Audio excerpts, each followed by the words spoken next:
She walked into the boardroom like she owned the place. Maybe she thought she did. My name is Adrian. I was 49 years old and the chief technology officer at North Peak Engineering in Tucson, Arizona. I had spent 11 years building their technology division from nothing. 11 years of late nights, missed dinners, and weekends spent fixing problems nobody else could solve. I was the one who brought their outdated manufacturing systems into the modern era. I was the one who designed the automated workflow that saved them millions annually. And on that Tuesday afternoon in March, I was the one standing in front of a room full of potential investors, presenting a proposal that could secure the company's future for the next decade. Then Vanessa walked in. She was 32, fresh from a 2-year stint at some consulting firm in New York, and she was the daughter of Gregory, the company's founder and CEO. I had met her twice before, once at a company barbecue where she barely acknowledged my existence, and once in the hallway where she asked me if I was the new IT guy. I had been with the company for 9 years at that point. I was halfway through explaining the integration framework when she interrupted. Disregard everything. This concept is old news. The room went quiet. I stopped mid-sentence, my clicker still raised. She stood near the back, arms crossed, a slight smirk on her face. She wore a navy blazer and designer heels that clicked against the floor as she walked closer to the table. "Excuse me?" I said. "I said this is outdated," she repeated, louder this time. "We need to be thinking about cloud-native microservices, not these clunky middleware solutions. This is something companies were doing 5 years ago." A few of the younger investors nodded. One of them, a guy in his early 30s with slicked back hair and an expensive watch, actually laughed. Another leaned back in his chair and folded his arms, clearly amused. I looked at Gregory. He sat at the head of the table, fingers steepled, expression blank. He did not tell her to sit down. He did not correct her. He just watched. "Vanessa," I said, keeping my voice even. "This system was designed specifically for our production needs. It is scalable, secure, and cost-effective. The middleware you are dismissing is what allows us to integrate legacy equipment with newer technology without scrapping millions of dollars in existing infrastructure." She waved a hand dismissively. "Legacy equipment is the problem. You are thinking too small. If we want serious funding, we need to show we are innovating, not patching old systems together." "These old systems," I said slowly, "are the reason this company makes $15 million a year." She smiled. "And they are also the reason we are stuck at 15 million instead of 50. The room erupted in murmurs. A few investors exchanged glances. One of them, a woman in her 50s with gray hair and sharp eyes, leaned forward and asked Vanessa a question about her background. Vanessa launched into a polished speech about disruptive innovation and digital transformation. The younger investors ate it up. Gregory still said nothing. I closed my laptop. The click echoed in the sudden silence. "Adrian," Gregory said, finally speaking. His voice was calm, almost cautious. "We are not finished here." "I think we are," I said. I unplugged my laptop, wrapped the cord around my hand, and tucked it under my arm. I looked at the investors, then at Vanessa, then back at Gregory. "Good luck with the funding," I said. Then I walked out. Nobody followed me. Nobody called my name. I heard Vanessa start talking again before the door even closed behind me. I drove home in silence. My hands gripped the steering wheel tighter than they needed to. My jaw ached from clenching it. I parked in my driveway, sat there for 10 minutes and stared at the dashboard. My phone buzzed twice. I ignored it. When I finally went inside, I poured myself a glass of water and sat at the kitchen table. The house was quiet. My wife Claire was visiting her sister in Phoenix for the week. My son was away at college. It was just me and the hum of the refrigerator. I thought about the presentation. I thought about the hours I had spent preparing it. I thought about the smirk on Vanessa's face and the way Gregory had said nothing. I pulled out my phone and opened my email. There were 2 messages from Gregory. The subject lines were both the same. "Let's talk." I deleted them both. Then I opened a new message and typed a single sentence. "Effective immediately, I resign from my position as Chief Technology Officer at North Peak Engineering." My formal resignation letter will follow. I hit send before I could second-guess myself. My phone rang 30 seconds later. It was Gregory. I let it go to voicemail. He called again. I silenced it. He sent a text. "Adrian, do not do this. We need to talk." I turned off my phone and went to bed. The next morning, I woke up feeling lighter than I had in months. I made coffee, sat on the back porch, and watched the sun rise over the mountains. For the first time in years, I had nowhere to be. No meetings, no deadlines, no presentations to prepare. It felt strange, it felt good. I turned my phone back on around noon. There were 17 missed calls, 12 text messages, and 9 emails. Most of them were from Gregory. A few were from other executives at the company. One was from Paul, the company's chief operating officer and one of the few people I actually respected there. His message was short. "What the hell happened?" I did not respond to any of them. Instead, I went for a walk. I had not done that in years, just walked with no destination in mind. I passed houses I had driven by 1,000 times but never really looked at. I waved at a neighbor whose name I could not remember. I stopped at a park bench and sat there for half an hour, watching kids play on the swings. When I got home, there was a car in my driveway, a black sedan. I recognized it immediately. Gregory stepped out as I approached. He looked tired. His tie was loose, his sleeves rolled up. He had the look of a man who had not slept. "Adrian," he said, "we need to talk." I stopped a few feet away from him, hands in my pockets. "No," I said, "we do not." Gregory was 63 years old.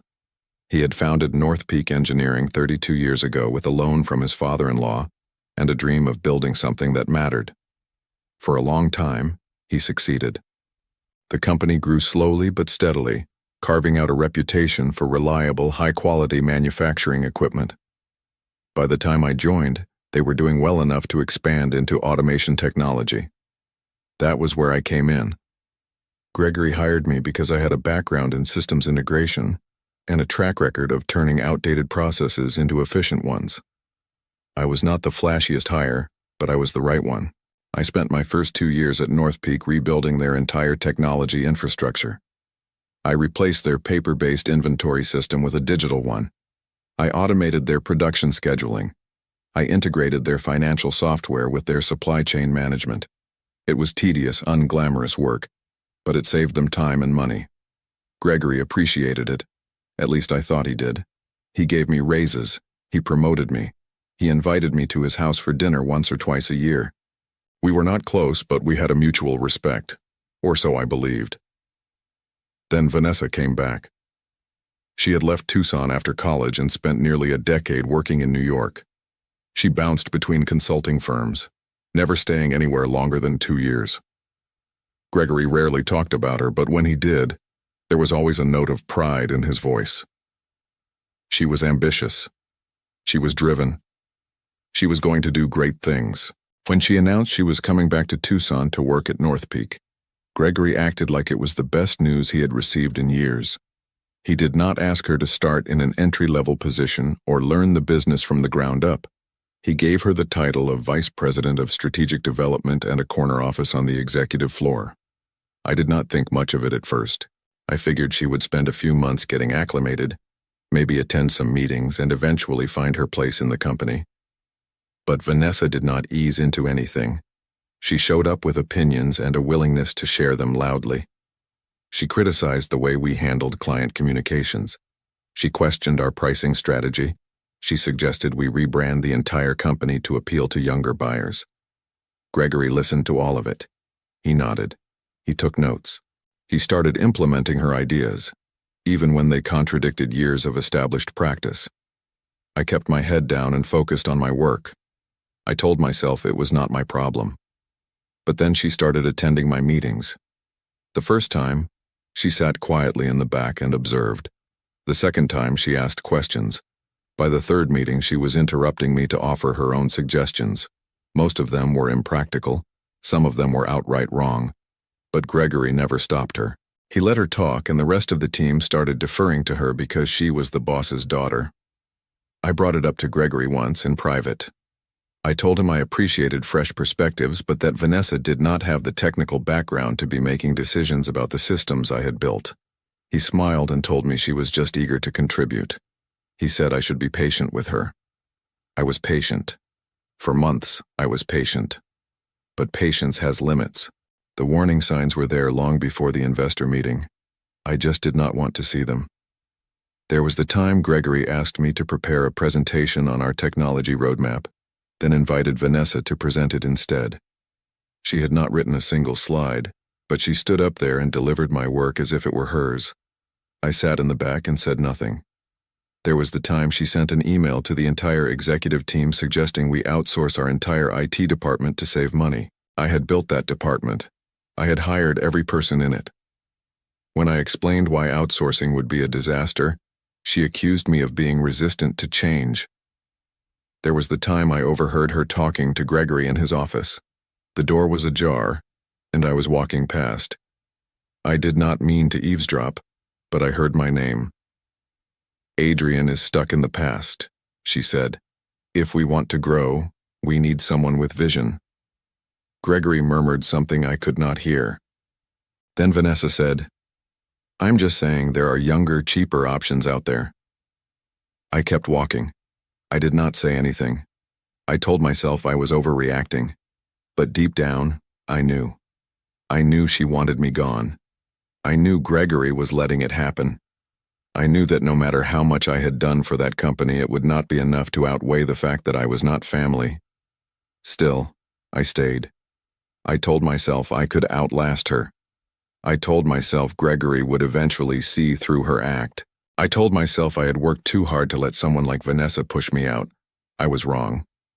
The day before the investor meeting, I stayed late at the office to finalize the presentation. I wanted it to be perfect. I ran through the slides a dozen times, rehearsing every line. I anticipated every possible question and prepared detailed answers. Vanessa walked past my office around 8 p.m. She glanced in, saw me still working, and smirked. "Still here?" she said. "Just finishing up," I replied. She leaned against the doorframe. "You know, you do not have to try so hard. Investors care about vision, not details." I looked at her. "Vision without details is just talk." She laughed. "That is exactly your problem, Adrian. You are so focused on the mechanics, you miss the big picture." She walked away before I could respond. I should have known then. I should have seen what was coming. But I did not. I went into that meeting believing my work would speak for itself. It did not matter. Nothing I had built mattered. Not to Gregory, not to Vanessa, not to the investors who clapped when she dismissed everything I had said. I thought about all of this as Gregory stood in my driveway, waiting for me to respond. "Adrian," he said again, "please, just hear me out." I shook my head. "I am done hearing you out, Gregory." I walked past him, unlocked my front door, and went inside. He did not follow. I spent the next 2 days ignoring phone calls and deleting emails. Gregory tried reaching me a dozen more times. So did Paul, the COO. Even a few of the engineers I had worked with sent messages asking what was going on. I did not respond to any of them. Claire came home on Thursday evening. She walked in, set her bag down, and immediately noticed something was different. "You look relaxed," she said. "I quit," I told her. She blinked. "You what?" I explained everything. The presentation. Vanessa. The way Gregory had sat there and let it happen. Claire listened without interrupting. When I finished, she poured herself a glass of wine and sat across from me at the kitchen table. "Good," she said. I raised an eyebrow. "Good?" "You have been miserable for months," she said. I did not say anything because I know how much that job meant to you, but, Adrian, you were not happy. You have not been happy in a long time. She was right. I had not realized how much weight I had been carrying until it was gone. "What are you going to do now?" she asked. "I do not know," I said, "but I will figure it out." She reached across the table and squeezed my hand. "You always do." That night, I slept better than I had in months. The next morning, I woke up to the sound of my doorbell ringing. I glanced at the clock. It was 7 a.m. Claire was already up, making coffee in the kitchen. I pulled on a sweatshirt and walked to the front door.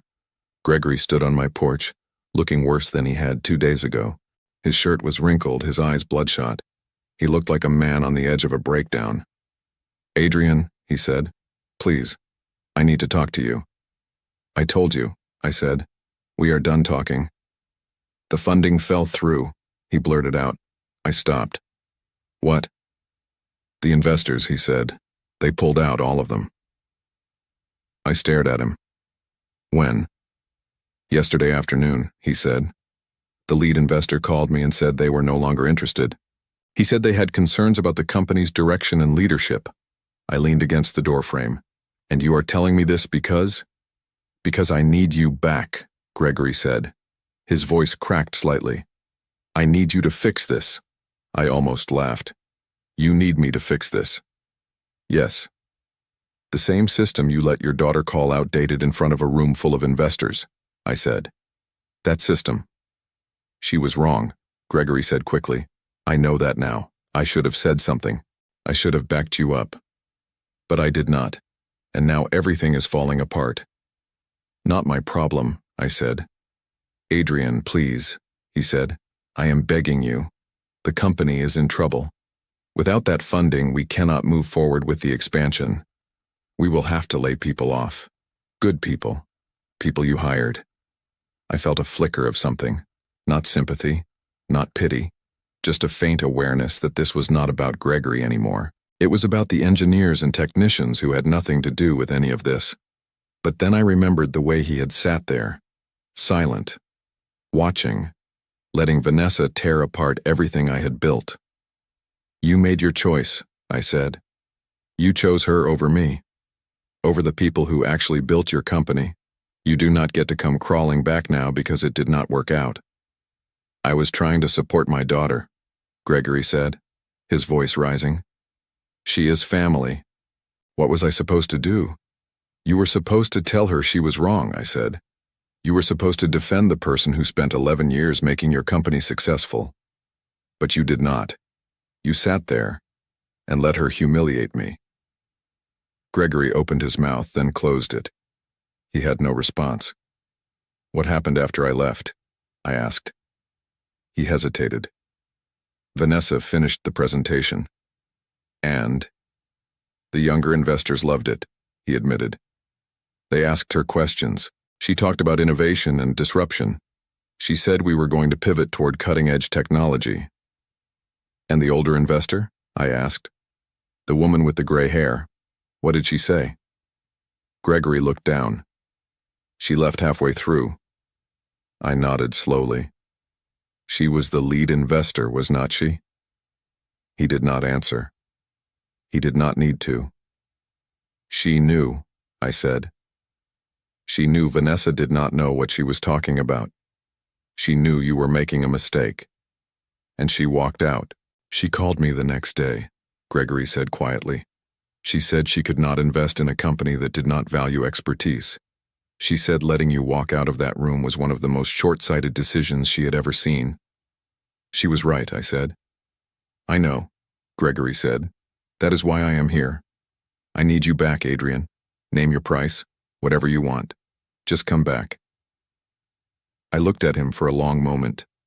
I thought about the years I had spent at North Peak, the late nights, the sacrifices, the loyalty I had given to a man who had not given it back. "No," I said. "Adrian, no," I repeated. "You do not get to fix this by throwing money at me. You burned that bridge. You let your daughter burn it. And now you are standing in the ashes wondering why everything is falling apart." "Please," he said. "If not for me, then for the company." "The company," I said slowly, "will be fine without me. You will figure it out. Maybe you will listen to Vanessa's ideas and pivot toward cutting-edge technology. Maybe you will hire someone younger and cheaper like she suggested, or maybe you will realize that the people who built your company are not as replaceable as you thought." Gregory stared at me. His face was pale. His hands trembled slightly. "I am sorry," he said. "I know," I said. "But sorry does not fix anything." I stepped back and closed the door. I heard him stand there for a few more seconds before his footsteps retreated down the porch steps. I heard his car door open and close. I heard the engine start and fade into the distance. Claire appeared in the hallway, holding 2 mugs of coffee. She handed me one. "You okay?" she asked. I took a sip and nodded. "Yeah, I am." And I was. For the first time in months, I actually was. 3 days after Gregory showed up at my door, I got a call from Paul. I almost did not answer. My phone had been ringing nonstop since I quit, and I was tired of ignoring it. But Paul was different. He was one of the few people at North Peak I actually trusted. If he was calling, it was for a reason.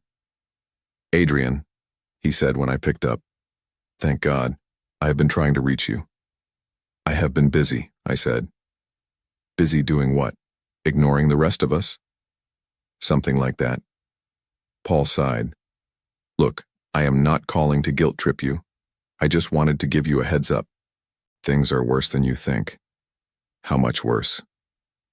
"The lead investor did not just pull out," Paul said. "She told 3 other firms not to touch us. Word is spreading that North Peak is a sinking ship. Gregory is scrambling to find new funding, but nobody wants to touch us now." "And Vanessa?" I asked. Paul paused. "She is still here, acting like everything is fine. She spent the last 2 days pitching her ideas to the team. Half of them are nodding along because they are too scared to disagree. The other half are updating their resumes." "What about you?" "I am trying to keep the ship from capsizing," Paul said, "but I do not know how much longer I can do it. Gregory is barely holding it together. He is not sleeping, he is not eating, he just sits in his office staring at spreadsheets." I felt a twinge of something. Not sympathy. Maybe just recognition. I knew what it looked like when a man realized he had made a mistake he could not undo. "Why are you telling me this?" I asked. "Because I need to know if you are coming back," Paul said. "I am not." "Adrian." "I am not coming back, Paul. Gregory made his choice. He chose Vanessa. He chose to let her undermine me in front of investors. He chose to sit there and say nothing while she trashed everything I built. I am done." Paul was quiet for a moment. "I get it. I do. But you need to understand something. If North Peak goes under, it is not just Gregory who suffers. It is everyone. The engineers, the technicians, the people in accounting and HR. Good people who did not do anything wrong." "That is not my responsibility," I said. "Maybe not," Paul said. "But it is still true." He hung up before I could respond. I sat there holding the phone, staring at the wall. Claire was in the other room, reading a book. The house was quiet, peaceful. I should have felt good. I should have felt vindicated. Instead, I felt restless. I thought about the people Paul had mentioned, the engineers I had hired, the technicians I had trained. They had nothing to do with Gregory's decision or Vanessa's arrogance. They were just trying to do their jobs, but that was not my problem. Not anymore. I told myself that over and over. But it did not stick. The next morning, I went for another walk. I needed to clear my head. I ended up at a coffee shop a few blocks from my house. It was a small place, the kind with mismatched furniture and local art on the walls. I ordered a black coffee and sat by the window. I was halfway through the cup when someone sat down across from me. It was the woman from the investor meeting, the one with the gray hair and sharp eyes, the one who had walked out halfway through Vanessa's presentation. "Adrian, right?" she said. I nodded slowly. "And you are?" "Margaret," she said. "Margaret from Unwind Capital. We did not get a chance to talk at the meeting." "You left before it ended," I said. "I did," she said, "because I had seen enough." She leaned back in her chair and studied me. "I have been in this business for 30 years. I have seen a lot of pitches, good ones, bad ones, delusional ones. Yours was good. Solid, practical, the kind of thing that actually works in the real world." "Thank you," I said. But then the CEO's daughter walked in. Margaret continued. And I watched him sit there and let her tear you apart. I watched you close your laptop and walk out. And I knew right then that North Peak was not a company I wanted to invest in. Why are you telling me this? I asked. Because I want to invest in you, she said. I blinked. What? Not North Peak, Margaret clarified. You. I have been doing some digging since that meeting. I know your background. I know what you built at North Peak. I know you are the reason that company is worth anything at all, and I think you could do it again, on your own terms. I stared at her. You want to fund me to start my own company. Exactly, she said. I have seen too many good people get pushed out by incompetent leadership. You do not owe Gregory anything. But you could build something better, something that actually values expertise over nepotism. I did not know what to say. I had not even considered starting my own company. I had been too focused on walking away from North Peak to think about what came next. I do not know, I said. Think about it, Margaret said. She slid a business card across the table. Call me when you are ready. She stood up, picked up her coffee, and walked out. I sat there for a long time staring at the card. Margaret's name was printed in simple black letters. Below it was a phone number and an email address. Nothing fancy, nothing flashy, just information. I thought about what she had said, about building something on my own terms, about not owing Gregory anything. She was right. I did not owe him anything. But that did not mean I wanted to start over from scratch. Starting a company was risky. It was stressful. It meant long hours and no guarantees. I had spent 11 years building North Peak. Did I really want to do it all over again? I put the card in my pocket and went home. That night, I told Claire about the conversation. She listened quietly, then asked the obvious question. What do you want to do? I do not know, I said. Part of me wants to say yes, but another part of me just wants to move on. Find a job somewhere else. Let North Peak be someone else's problem. Do you think you could? Claire asked. Could what? Move on, she said. Forget about North Peak. Forget about everything you built there. Just walk away and never look back. I thought about it. I thought about the systems I had designed, the team I had hired, the years I had spent turning an outdated company into something functional. No, I admitted. I do not think I could. Claire smiled. Then you have your answer. I pulled out Margaret's card and stared at it. You think I should do it? I think you should do whatever makes you happy, Claire said. But I also think you are not the kind of person who walks away from unfinished business. You never have been. She was right. I was not. I called Margaret the next morning. I am interested, I said. But I need to know more. What exactly are you proposing? Meet me for lunch, Margaret said. I will explain everything. We met at a steakhouse downtown. Margaret arrived with a folder full of documents. She laid them out on the table and walked me through her proposal. She wanted to fund a new company focused on manufacturing technology and systems integration. She had already lined up potential clients, including 2 companies that were currently looking for alternatives to North Peak. You would have full control, Margaret said. No interference, no nepotism, just you building what you know how to build. What is the catch? I asked. No catch, she said. I invest. You run the company. We split the profits.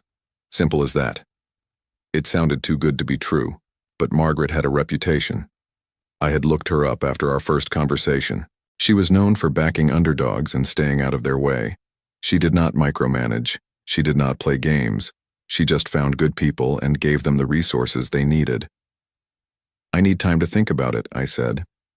Take all the time you need, Margaret said. But do not take too long. The window will not stay open forever. I went home and spent the next 2 days thinking. I made lists.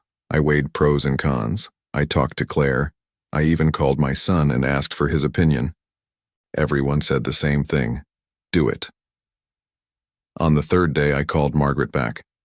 I am in, I said. Starting a company was harder than I remembered, or maybe I had just forgotten how exhausting it was.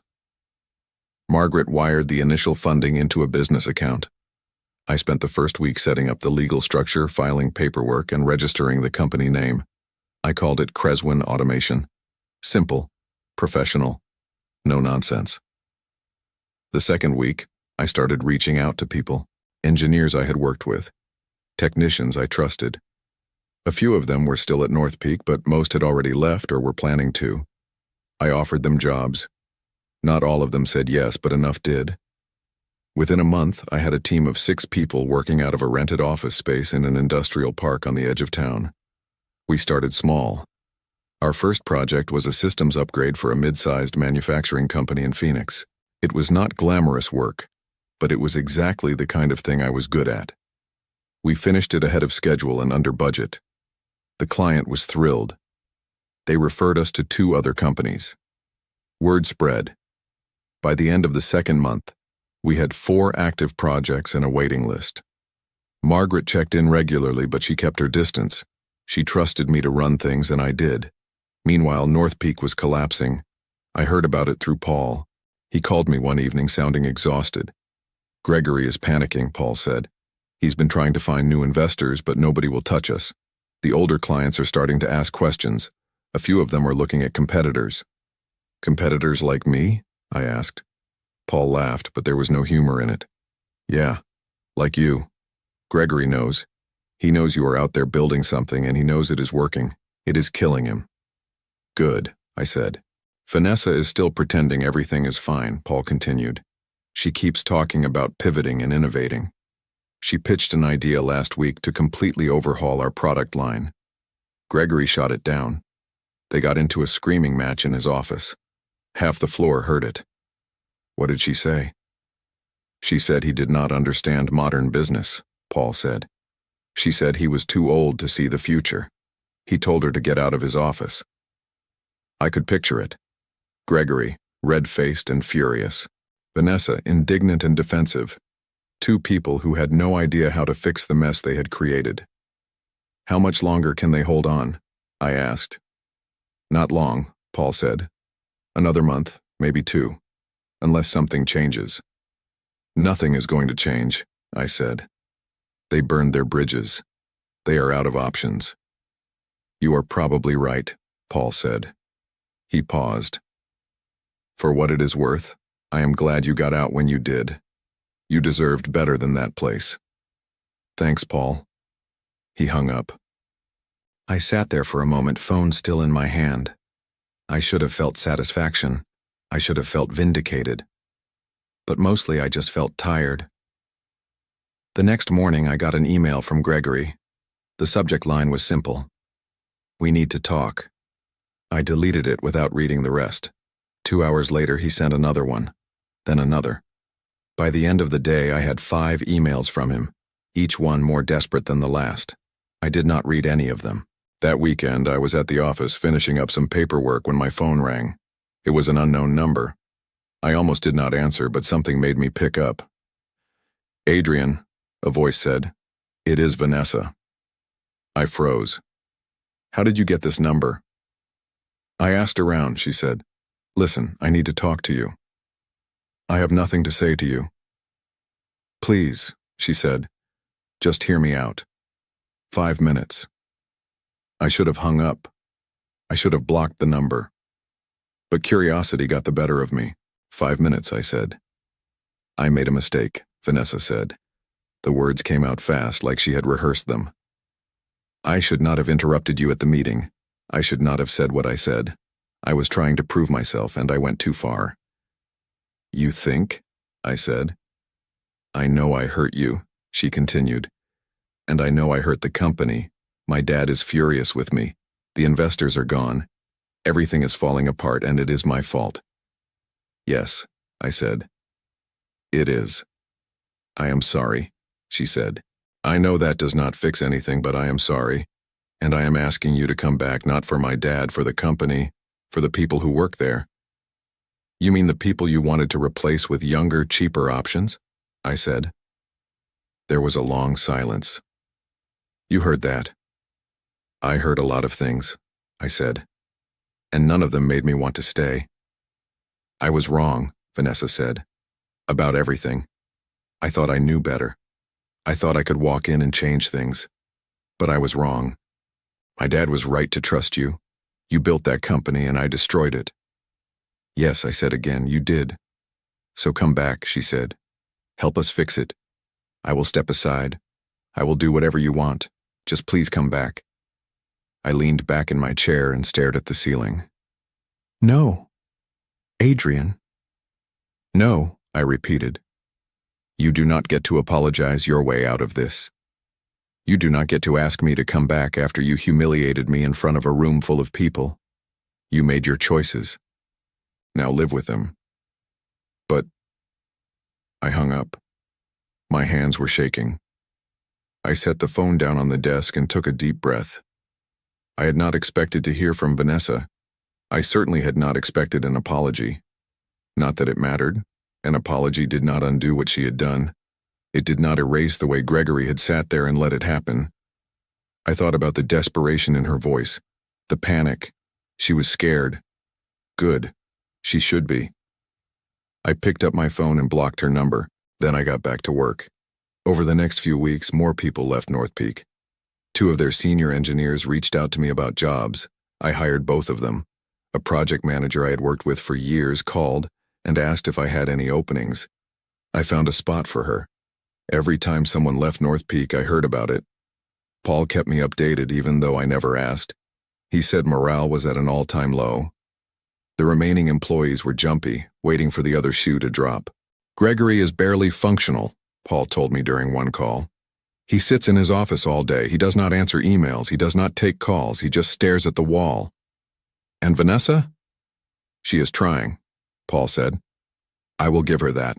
She is working longer hours than anyone. She is trying to salvage relationships with clients, but it is too late. The damage is done. What about you? I asked. Are you staying? Paul sighed. For now. But I do not know how much longer. If the company goes under, I need to start looking. Let me know if you need a reference, I said, and thanks, Adrian. The calls became less frequent after that. Paul was busy trying to keep North Peak afloat. I was busy building Creswin. We were moving in opposite directions and there was nothing left to say. Then one morning I got a call from Margaret. Have you seen the news? She asked. What news? North Peak just announced they are filing for bankruptcy, she said. It is all over the industry publications. I sat down. When? This morning, Margaret said. Gregory released a statement. He is shutting down operations and liquidating assets. It is over. I did not know what to say. I had known it was coming. Paul had told me as much. But hearing it confirmed was different. How do you feel? Margaret asked. I do not know, I said. Empty, maybe. You should not, Margaret said. You did not cause this. They did. You just refused to go down with the ship. She was right. But it still felt strange. 11 years of my life gone. The company I had helped build, destroyed. Adrian, Margaret said, are you still there? Yeah, I said. I am here. Good, because I have news. One of North Peak's biggest clients just reached out. They want to talk to us. I blinked. Who? Does it matter?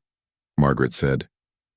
The point is, they are looking for someone to replace North Peak, and they want it to be you. The client was Iron Veil Freight, a logistics company based in Phoenix. They had been working with North Peak for over a decade. When North Peak collapsed, they were left scrambling to find someone who could maintain and upgrade their systems. They chose us. The meeting was scheduled for a Tuesday afternoon at their corporate office. I brought 2 of my engineers with me. We walked into the building and were greeted by their chief operations officer, a man named Leonard. He was in his late 50s with graying hair and the kind of calm demeanor that came from years of experience. Adrian, he said, shaking my hand, I have heard a lot about you. Good things, I hope, I said. The best, Leonard said. Your name came up more than once when we were deciding who to work with. Several people told me you were the reason North Peak's systems worked as well as they did. I appreciate that, I said. Leonard led us to a conference room. We spent the next 2 hours going over their needs. They wanted a complete overhaul of their logistics software, along with upgrades to their inventory management system. It was a big project, the kind that would take months and require a significant investment. Can you handle it? Leonard asked. Yes, I said. We can. Good, Leonard said. Because we need someone reliable. We cannot afford another North Peak situation. You will not have one, I said. We shook hands.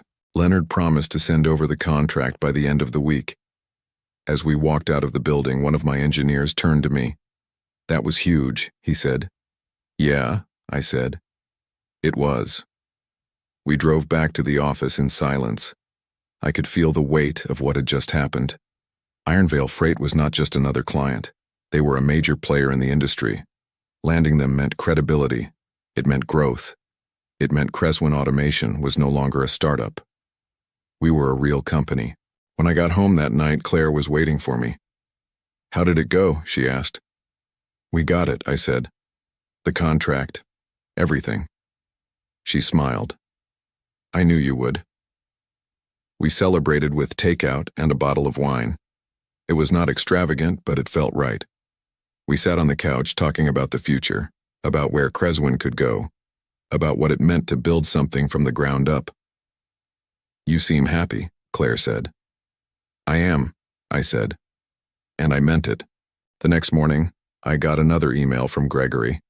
I almost deleted it without reading it, but something made me open it. The email was short. Adrian, I know you have no reason to help me, but I need to ask you for one favor. Please do not poach any more of our employees. We are barely holding on as it is. I am begging you. Gregory. I stared at the email for a long time. Part of me wanted to ignore it. Part of me wanted to reply with something cutting. But mostly, I just felt nothing. I closed the email and went back to work. Over the next few weeks, 3 more North Peak employees reached out to me. I hired all of them. Not because I wanted to hurt Gregory, but because they were good at their jobs, and I needed good people. Paul called me one evening. He sounded different, lighter. I am leaving North Peak, he said. When? End of the month, Paul said. I have been offered a position at another company. Nothing to do with you, by the way. Just time to move on. Good for you, I said. Gregory is devastated, Paul said. But he knows he cannot stop me. There is nothing left to stay for. What is he going to do? I do not know, Paul said. Sell the building, maybe. Try to pay off the debts. Vanessa is already gone. She moved back to New York last week. Did not even say goodbye to anyone. Just packed up and left. Good riddance, I said. Paul laughed. Yeah. Good riddance. We talked for a few more minutes, then hung up. I sat there in my office looking out the window. The sun was setting, painting the sky in shades of orange and pink. I thought about everything that had happened. About the investor meeting. About walking out. About the phone calls and emails and desperate attempts to get me to come back. I thought about Gregory standing on my porch, begging me to help him save his company. I thought about Vanessa calling to apologize. I thought about all of it, and I felt nothing. No anger, no satisfaction, just a quiet sense of closure. Creswin Automation continued to grow. We hired more people. We took on bigger projects. Margaret checked in regularly, always pleased with the progress. Within 6 months, we were turning a profit. Within a year, we had expanded into a larger office space and doubled our staff. I ran into Leonard from Ironvale Freight at an industry conference. He pulled me aside and thanked me again for the work we had done. You saved us, he said. I do not know what we would have done without you. You would have found someone else, I said. Maybe, Leonard said. But it would not have been the same. That night, I got a text from Paul. It was a link to an article. The headline read, Former CEO of North Peak Engineering sells company assets at auction. I clicked on the link and skimmed the article. Gregory had sold everything. The building, the equipment, the intellectual property. The company was officially gone. I set my phone down and leaned back in my chair. I thought about the first day I walked into North Peak. I thought about the work I had done there, the systems I had built, the people I had hired. It was all gone now. Erased, like it had never existed, but I was still here. And so was everything I had learned. A few weeks later, I got a call from a number I did not recognize. I almost let it go to voicemail, but I answered. "Adrian," a voice said. "It is Gregory." I did not say anything. "I just wanted to thank you," he said, "for everything you did for North Peak. I know I did not appreciate it at the time. I know I made mistakes. But I wanted you to know that I am grateful for all of it." I still did not say anything. "I heard you are doing well," Gregory continued. "I heard Creswin is thriving. I am glad. You deserve it. You always did." He paused, waiting for me to respond. When I did not, he sighed. "Anyway," he said, "that is all I wanted to say. Take care of yourself, Adrian." He hung up. I set the phone down and stared at it for a moment. Then I deleted his number and went back to work. 2 years later, Creswin Automation was operating out of a 3-story building in downtown Tucson. We had 23 employees, contracts with a dozen major clients, and a reputation for being the best in the business. Margaret had been right. Building something on my own terms was the best decision I could have made. One afternoon, I was in my office going over financials when my assistant knocked on the door. "There is someone here to see you," she said. "He does not have an appointment, but he says it is important." "Who is it?" I asked. She hesitated. "He said his name is Gregory." I set my pen down. "Tell him I'm busy." "I did," she said. "He said he would wait." I sighed. "Fine. Send him in." Gregory walked into my office a moment later. He looked older, thinner. His hair had gone completely gray, and there were deep lines around his eyes. He wore a plain shirt and jeans, nothing like the tailored suits he used to wear.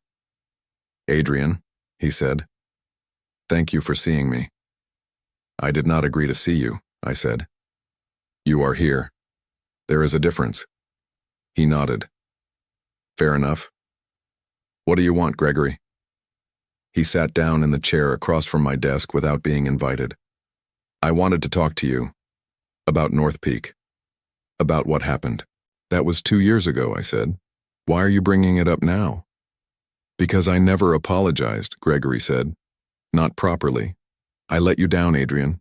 I let the company down. I let everyone down. And I have been carrying that with me ever since." I leaned back in my chair. "So you came here for closure?" "I came here to say I am sorry," Gregory said. "And to tell you that you were right. About everything. Vanessa did not know what she was talking about. I should have backed you up. I should have trusted you. I did not, and it cost me everything." "Yes," I said. "It did." Gregory looked down at his hands. "I lost the company. I lost my reputation. I lost most of my savings trying to keep North Peak afloat. Vanessa and I barely speak anymore. She blames me for everything, and maybe she is right to." "She is not," I said. "She is as much to blame as you are. Maybe more." "Maybe," Gregory said. "But I was the one in charge. I was the one who made the final decisions. I should have known better." I did not respond. There was nothing to say that he did not already know. "I heard you are doing well," Gregory said. "I heard Creswin is one of the top firms in the region." "We are," I said. "That is good," Gregory said. "I am glad. You deserve it." "I know," I said. Gregory looked at me, and for a moment I saw something in his eyes. Regret, shame, maybe even envy. He stood up slowly. "I will let you get back to work," he said. "I just wanted to say my piece. For what it is worth, I am sorry." He turned to leave. I watched him walk toward the door, then stopped him. "Gregory." He turned back. "Yes?" "You should have trusted me," I said. Not because I was always right, but because I earned it. I spent 11 years earning it, and you threw it away for someone who had not earned anything. Gregory nodded slowly. I know. That is the part that bothers me the most, I said. Not that you let her interrupt me, not that you let the investors walk out, but that you did not even try to defend me. You just sat there, like everything I had done did not matter. It mattered, Gregory said quietly. It mattered more than I realized. Good, I said. Now get out of my office. He left without another word. I sat there for a long time after he was gone, staring at the door. I thought about the meeting 2 years ago. I thought about the way he had sat there, silent, while Vanessa tore me apart. I thought about the emails and phone calls and desperate attempts to get me to come back. I thought about all of it and I felt nothing. No anger, no satisfaction, just a quiet sense of peace. I picked up my pen and went back to work. 6 months after Gregory's visit, I ran into Vanessa at a conference in Phoenix. She was standing near the registration table, talking to someone I did not recognize. She saw me before I saw her. Her face went pale. I considered walking past her, ignoring her. But something made me stop. Vanessa, I said. She turned. Adrian, hi. What are you doing here? I asked. I am consulting now, she said. Business strategy. I am here to meet with a potential client. Good for you, I said. She shifted uncomfortably. I heard about Creswin. You are doing really well. I am, I said. That is great, she said. Really, I am happy for you. I did not respond. We stood there in awkward silence for a moment. Finally, Vanessa spoke. Adrian, I know I hurt you. I know I made mistakes. I just wanted to say I am sorry for everything. You already said that, I said. 2 years ago, on the phone. I know, she said. But I do not think you believed me. I did not, I said. Because I do not think you were actually sorry. I think you were scared. You saw the company falling apart and you panicked. That is not the same thing as being sorry.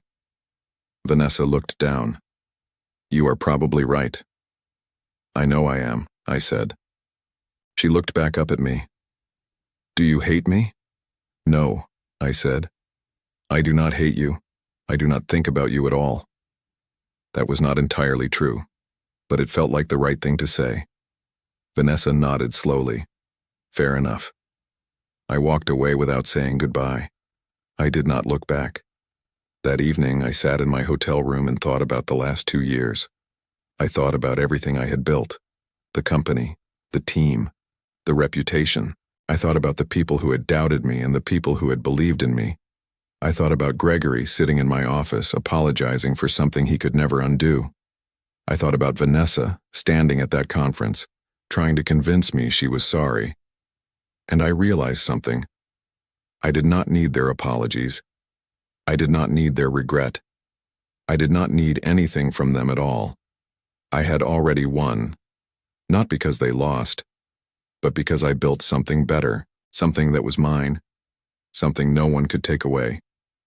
I called Claire that night. How was the conference? She asked. Fine, I said. I ran into Vanessa. Oh? She apologized again, I said. I told her I did not care. Claire laughed. Good. I have been thinking, I said, about everything, about North Peak, about Creswin, about all of it. And? I think I am done thinking about it, I said. I think I am ready to move on. You have already moved on, Claire said. You have been moved on for 2 years. I know, I said, but I do not think I realized it until now. When I got home from Phoenix, I sat down at my desk and looked around my office. The walls were lined with framed awards and certifications. My desk was covered with project files and proposals. Outside the window, I could see the city stretching out in every direction.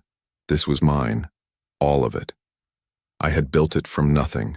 I had taken the pieces of my career that Gregory and Vanessa tried to destroy, and I had turned them into something better. I thought about the investor meeting one last time. I thought about closing my laptop and walking out. I thought about the silence that followed, and I smiled. Gregory and Vanessa had faced the consequences of their actions in ways they never anticipated. Gregory lost his company, his reputation, and most of his savings. Vanessa lost her credibility and her relationship with her father. They had tried to build something on arrogance and nepotism, and it collapsed under its own weight. Meanwhile, the people they had dismissed and undervalued moved on to better things. The engineers found new jobs. Paul rebuilt his career, and I built an empire. I did not need revenge. I just needed to keep going. And that, in the end, was more than enough.